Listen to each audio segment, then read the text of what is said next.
García y ahora tenemos a Alberto Dajic Garzosi, querido amigo y vicepresidente de la República. No pudo por el tiempo en antes o hace un momento entrevistar. Comencemos contigo, Mauricio, arranquemos contigo la entrevista, por favor.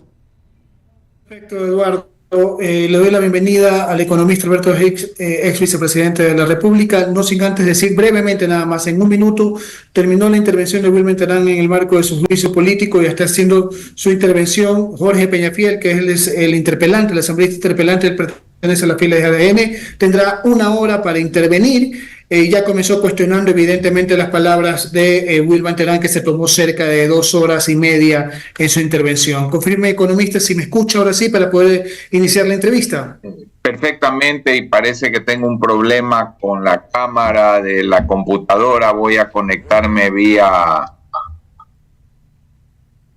celular. Vía celular. Muy bien. Entonces, perfecto, economista. Ahí lo tenemos. Yo al menos lo escucho bastante bien y no me han corregido nada en cabina, así que asumo que también lo escuchan bien. Está por terminar el primer mes del segundo semestre del 2024 y sí quisiera, por favor, que a priori nos indicara qué visualiza usted en este último tramo del año. ¿Ha funcionado aquella medida de incremento del IVA al 15% para poder recaudar fondos para combatir la delincuencia? ¿De alguna forma se ha visto algo de reactivación o inicio de reactivación que pueda vislumbrar mejores días en este último tramo del año? Bienvenido. Aún no lo tenemos, ¿verdad? Me avisa cuando esté. Sí, tranquilo. Alberto, nos dicen cuando lo tengamos, Alberto, va a estar por celular. ¿Tenía algún problema? Sí. Me avisa. Sí está. El audio nada más, economista. Adelante, Su audio. Alberto, por favor. ¿Aló? Ahí está. ¿Me escuchó la pregunta, economista? Sí, la escuché. A ver, no hay reactivación. Eso es bastante claro. ¿Por qué sabemos que no hay reactivación? Porque la economía ecuatoriana en el mes de mayo, que son las últimas cifras que hay, creció respecto al año anterior en ventas en 0.1%, es decir, no hubo crecimiento en las ventas. Hubo una deflación el mes de junio de casi un 1%, caída de precios. Los precios no caen cuando la gente está consumiendo mucho. Los precios caen cuando la gente no está consumiendo. Y entonces tenemos una situación que en esta emisora lo había anticipado y en muchos medios, de que el Ecuador sigue con unos problemas estructurales de fondo que no se corrigen, que no se quieren corregir, que estamos ya en campaña electoral, que ningún candidato va a decir yo voy a eliminar subsidios, ningún candidato dice voy a ir a una reforma urgentísima de la seguridad social que no da más, vamos a reformar la legislación laboral, vamos a reformar la estructura de tasas de interés, nada de eso se va a decir. Mientras eso no se haga, no va a haber crecimiento. No puede haber crecimiento y lastimosamente esto que he venido diciendo se está cumpliendo. Lo cual preocupa porque se van a necesitar recursos para este último tramo del año para cumplir con algunas de las obligaciones que se tiene, además de las internas. A ver, las obligaciones es simple. Los atrasos del Estado son 4.500 millones de dólares. Eso es lo que el Estado debe. Adicionalmente, le ha sacado liquidez a las empresas e instituciones del Estado por 3.400 millones de dólares que no les devuelve. Por eso no hay inversión en electricidad, no hay inversión en petróleo, porque sencillamente el presupuesto se les lleva la plata. ¿Para qué? Para subsidiar.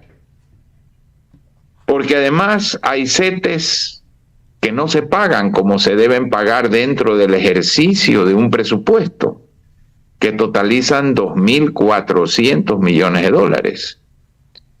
Y esto sin considerar cosas que ya han sido ejecutadas como servicios médicos, pero que todavía no se han auditado, pero que ya están realizadas y que por lo tanto en su momento van a tener que ser pagadas. Es decir, hay una crisis fiscal impresionante que está arrastrando a toda la sociedad. Economista, le voy a devolver el paso a cabina. Ya tienen más preguntas para usted. Gracias por contestar mis inquietudes. Adelante, por favor, en cabina, allá en Guayaquil. Gracias, querido Alberto. Gusto de saludarlo. Efectivamente, usted nos lo anticipó. Y cuando ya está hablando de deflación y bajan los precios, efectivamente es porque no hay ventas. Y si no hay ventas, no hay comercio. Y entonces lo que viene a continuación es una serie de preocupaciones. No hay trabajo, la gente se bota a los países de fuera, como sea, quiere emigrar a lo que sea, el cachueleo y la informalidad están en todas partes. Entonces, con este panorama, yo veo al gobierno tratando de hacer lo que más puede. Los veo tratando de conseguir un préstamo de aquí, de acá. Pero hay camino para el Ecuador, Alberto. Hay camino para el Ecuador. Por esta vía no, Eduardo. ¿Hace cuánto en esta querida emisora usted me oye decir, mientras el Ecuador no enfrente a fondo sus problemas, no va a crecer, no va a resolver el problema del empleo, no va a resolver el problema de la pobreza? Mientras el Ecuador no diga no más subsidios, no va a resolver los problemas. Acordémonos que son ya 10.000 millones de dólares el total de subsidios, Eduardo. ¿Cómo puede un país crecer cuando entrega esa cantidad de dinero que son 9%, 8 y algo por ciento del PIB en subsidios? Claro. Imposible. Entonces, como todos esos temas son complejos en cuanto a la parte política, nadie los quiere enfrentar. Y menos en un año político. El grave problema del Ecuador. Y menos en un año preelectoral. Menos en un año preelectoral. Peor en un año electoral. Entonces, la pregunta es si vamos a aguantar, ¿no? Claro. Porque a todo lo que usted añadió, o a todo lo que usted dijo, hay que añadir algo. La creciente penetración del crimen organizado como una opción a una juventud que no tiene otra opción. Porque cuando las familias se desbaratan por esa gente que emigra y esos hijos se quedan sin padres y están en la calle, ¿a dónde van a refugiarse? En una familia que es una pandilla. Claro. Entonces estamos en un círculo vicioso. Para poder crecer y generar empleo hay que invertir. El Estado tiene que invertir, no puede invertir. ¿Por qué no puede invertir? Porque regala subsidios. Las empresas privadas no pueden invertir. ¿Por qué? Primero, porque hay una estructura de tasas de interés perversa que se debe reformar hace rato.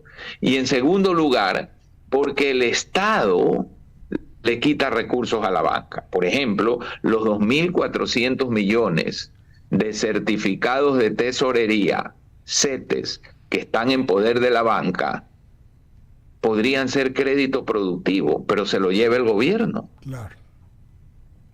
Y el anticipo, la autorretención de impuesto a la renta, ¿qué hace? Que las grandes empresas vayan a la banca a pedir crédito que no lo hubieran pedido si no hubiese la autorretención para pagar. Y a esas empresas los bancos les van a dar, porque son las que le generan depósitos grandes, cartas de crédito, los grandes negocios. Entonces, al darles más de 1.000 millones de dólares de crédito para que ellos puedan pagarle al gobierno la autorretención, a alguien le están quitando crédito, pues, Eduardo. Claro. Hay otros que se quedan sin crédito. Es así. Todo es un círculo vicioso cuando se maneja artificialmente una economía, cuando se la dopa, cuando se le da tranquilizantes, cuando se le da una droga y cuando no se enfrenta a la realidad. Correcto, Alberto. Seguimos aquí en el diálogo conversando con nuestro querido amigo, editorialista de Diario El Universo y ex vicepresidente de la República, el economista Alberto Dajic. Pablo Rizo, por favor. Alberto, buenas tardes. Yo tengo una consulta.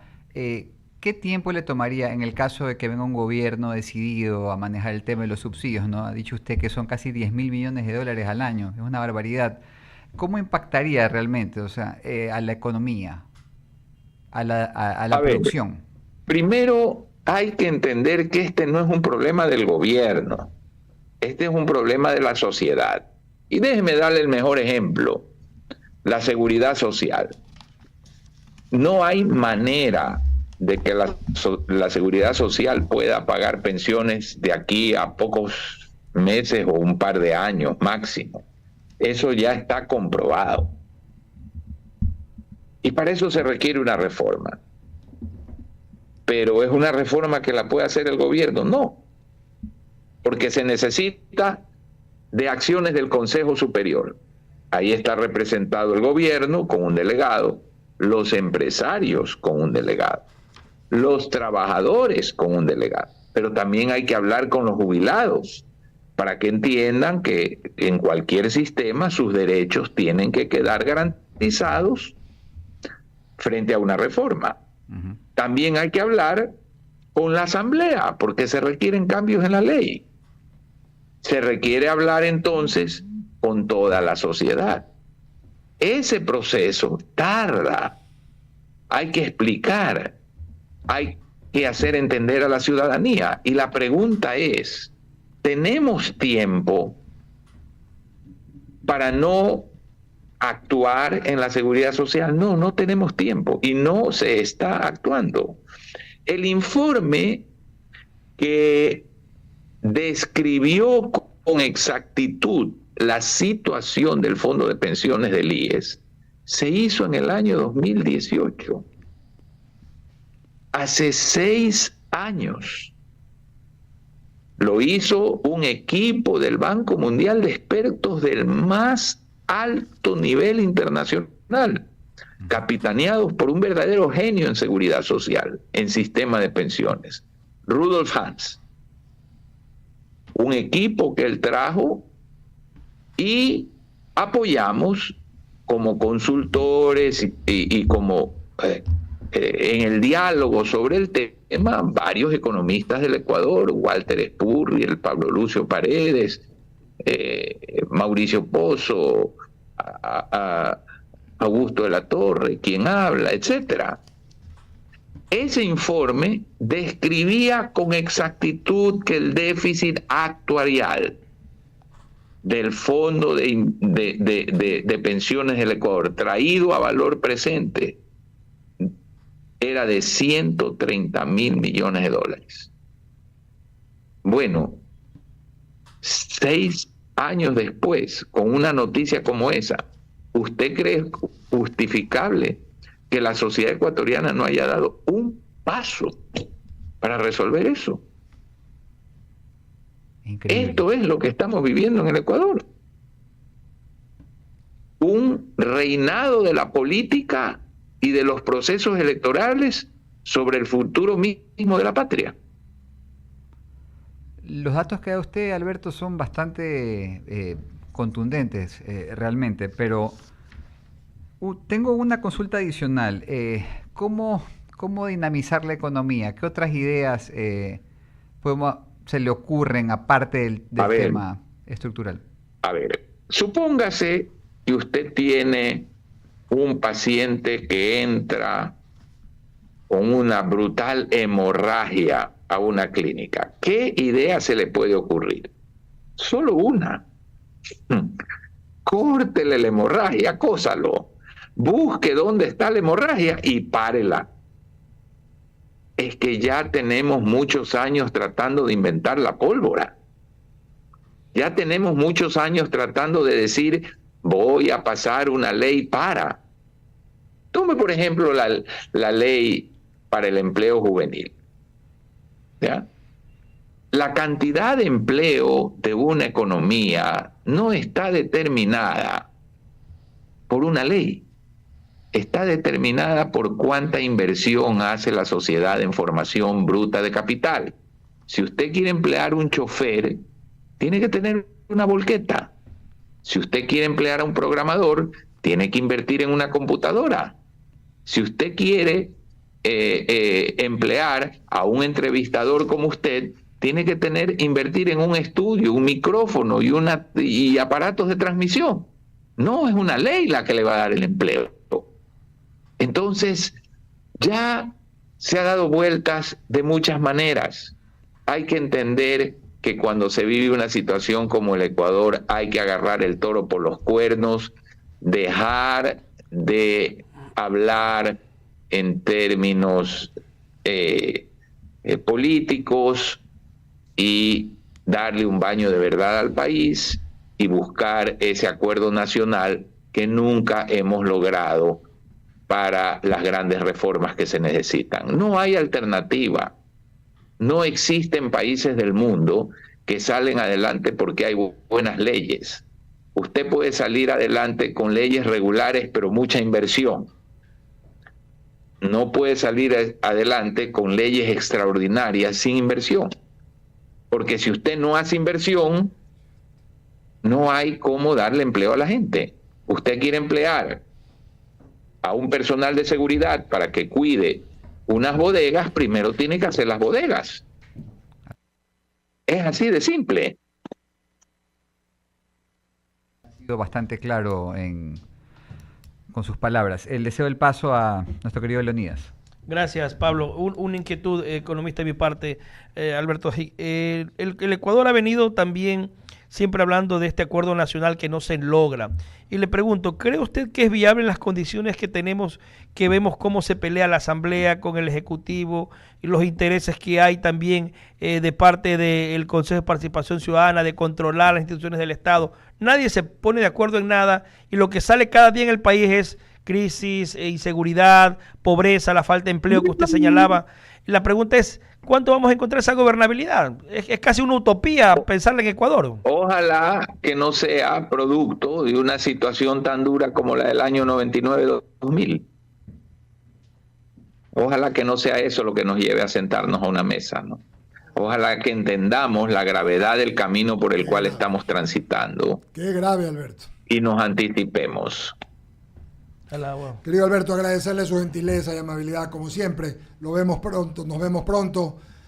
Quisiera que nos reuniéramos siempre a dar buenas noticias, a conversar cosas buenas, pero penosamente toda la gráfica de lo que ha hecho es la realidad de lo que pasa en el Ecuador. Mi querido Eduardo, la verdad es siempre una buena noticia. Así es, y esa es la verdad. Es siempre una buena noticia. Siempre nos hará libre la verdad, así es.